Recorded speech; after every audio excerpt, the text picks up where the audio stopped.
Hi, and welcome to Hedgerows, and come on in. Top tips for self-builders, what would you say? So we've managed to get ourselves some reclaimed church floor grates. Oh, wow. I think for us, Look what we've got. you know, we probably wouldn't change a thing.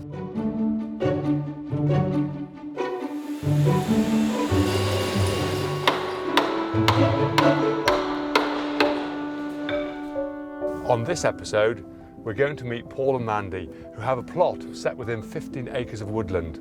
This really is the true self-built dream. One of the best parts of a job is visiting sites and seeing how people are getting on. So, here we are, we're arriving. Let's see how progress is going. Paul, Mandy, great to meet you. Hi Tim, lovely to meet you as well. Yeah, this is sort of kitchen living area. I think this is where we'll spend an awful lot of our time. So this will be the living space, won't it? Really, you can see I have a kitchen here going through into the vaulted area of the sunroom there, which will be a family space. Arch braced truss there. The windows with the crittle effect are great, aren't they? That's very, very strong. Remind me, what was the colour again? It's called Umber Grey. Umber grey, Yeah. so it's sort of like it doesn't look black, it's just set off, isn't it? It's very nice. Yes. And when the oak frame is settled and shrank back and you need to go for that sort of redecoration in about 2 or 3 years' time, you'll have had time then to see which of your favourite colours will work best in the different rooms, and then hit the colour. Absolutely. You've obviously really embraced the self-build experience and looking at what we're seeing here. How's it working for you? Overall, it's been great. We've actually enjoyed it. It's been lots of decisions. You feel a huge responsibility to actually want to get it right, I suppose, for ourselves. But if you're building something from the ground up, you just want to make sure it's as good as it possibly can be. How should I work my way through the build? Do I work with Oakwrights all the way through? Do I take on parts myself? How did you make your choices? I think it's probably the thing that we discussed the most. We probably made the decision to go with Oakwrights. We knew that we wanted an Oakwrights frame, the SIPS panels, the fixed glazing, and that was looking great. We ruled out us project managing it pretty quickly. We just, I think from talking to other people and knowing our own skill set and abilities, we felt this is something that we didn't want to get wrong, we wanted to get right. And you went? We went with the principal contractor and appointed a local building contractor. Obviously, there are lots of decisions to take along the way, and we spend a lot of time doing that, but we can just sit back and leave Dan to organise it all here.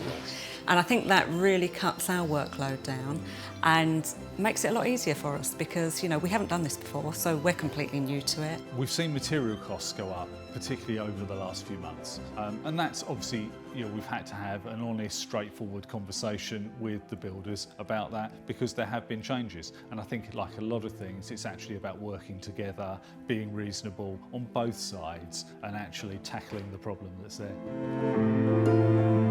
So it's nice peeping through into what will be the sitting room. We can see the oak frame, post and beam there, the underfloor heating on the floor, clipped down to the insulation, which will then have a pump screed over. And what is your actual heat source? The heat source is coming from the ground. So ground source heating. Yes, good stuff. And have you gone for borehole or the slinky? No, we've gone for slinky. Slinky, you've got the space, haven't you? And that was the big thing. So we've got 5 50-metre channels down in the paddock. Wow, you know, I can see here the structure of the staircase, which will be amazing because all of this actually will be, when it's finished, will be hidden away, won't it? But what an effect this curve is going to give. And how did you come to think about this? Oakwrights actually built a house a long time ago in Scotland, Yeah. which had a curved staircase. We did indeed. And that kind of stayed in our minds. So we contacted Bisca, who have designed an open tread oak staircase with an oak handrail that comes all the way around. I look forward to seeing that. Wow, that's going to be amazing. As I understand, well, you are going to be installing the lift into this space. Yeah, I mean, it sounds a bit mad, and it seemed a bit mad when someone suggested it at the beginning, but we just really wanted to future-proof the house. Having built this home, we want to stay here for as long as possible. What is this going to be? It's actually going to be a library. We're going to have a desk here as well, so that if you're working, you can look out over the garden at the front there. That should be beautiful. We've got a hole here. What's going to be there? Well, it was supposed to be just a glass floor, but we both decided we weren't entirely happy with that, so we've managed to get ourselves some reclaimed church floor grates. Oh, wow. Which we're having sprayed. We're not sure what colour yet, but they're going to go in this area with the piece of glass over the top, just so that instead of just having the light shining straight down, it will be filtered. From the skylights, yes. It'll be filtered through the pattern. And then it gives some colours down onto the hall below. Crikey, that's going to look amazing. What made you decide to go building an oak frame? I think that we wouldn't have built a new house if it hadn't been oak frame. It almost had to be oak frame because I love wood, but it's the character it brings to the house. It's the interest it brings to the house. It's the workmanship of what you're looking at every day of your life. And the shapes. And the shapes, yeah. So this is the master bedroom. Oh, wow, this is wonderful. The oak has been cleaned, and doesn't it look magnificent? We're really pleased with it. You know, we really love it. We've managed to end up with all 4 bedrooms being vaulted, yes. Which just makes them feel so spacious. You can see so much of the oak.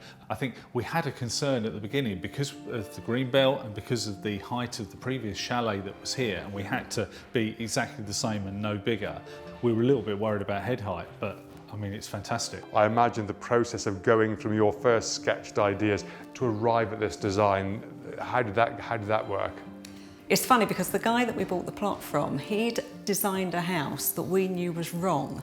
And bizarrely, when you know what's wrong, it's easier to work out what's right. Yes. So we decided then to put the rooms in the places that we wanted the sun to catch them, where we wanted it to be lighter, where we wanted it to be darker.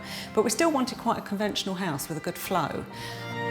On the back of the house here, which faces down into the woodland, you've got which will be the final finale of this part of the house, will be the balcony when that goes in. Yes, that's it. That's going to be the final piece from Oakwrights. Top tips for self-builders, what would you say?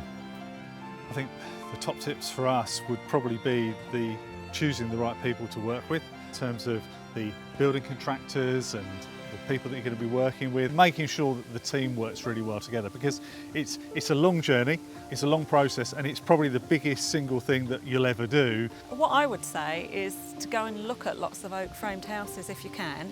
Yes. Buy the books, just familiarise yourself with what you're going to be living in and what you're going to end up with. Try and sort of develop an understanding for it. For me, that's made it a lot easier to consider the inside and how the home is going to look. How did you actually find Oakwrights, and what made you decide to work with Oakwrights? I think we started to look at who the major companies were who are involved in constructing oak frames, and Oakwrights were there straight away. Yes. We did look at others, and just before we made what is a huge decision for us, I think for us it was going to see an Oakwrights house. We went to see Rupert Osborne's house in Suffolk, and I think for us that was, you know, a really kind of key turning point. The other thing is that Oakwrights seemed to give us the freedom to design what we wanted to see. It wasn't a one house fits all or an off the peg idea. Was that Oakwrights had built a lot of the oak framed houses that we particularly liked. Yes. Watching those guys put the oak frame up, absolutely fantastic. I always say, I'm a bit older now, I still love to go out on site if I can once or twice a year. There's nothing more satisfying, I don't think, than actually putting the oak frame, seeing the beams come in, fitting it all together, and suddenly from the foundations the house just grows, doesn't it? Budget, cost, how did that work out for you? I think the budget for us, obviously, like everyone else at the beginning, it's the big question, how much is this going to cost?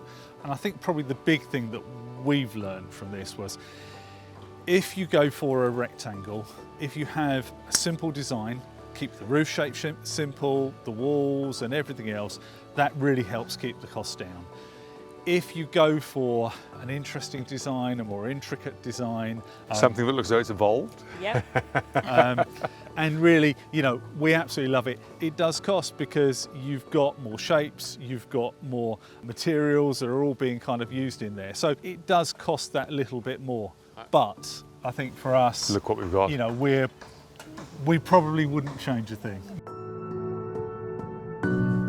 I think Paul and Mandy's house was absolutely amazing. Set within 17 acres, beautiful countryside, woodland setting. It was the absolute dream plot with the most fantastic house. I cannot wait to go back and see when it's complete. So please hit subscribe, like And hey, if you've got some comments, we'd love to hear the videos you'd like us to make in the future regarding self-build.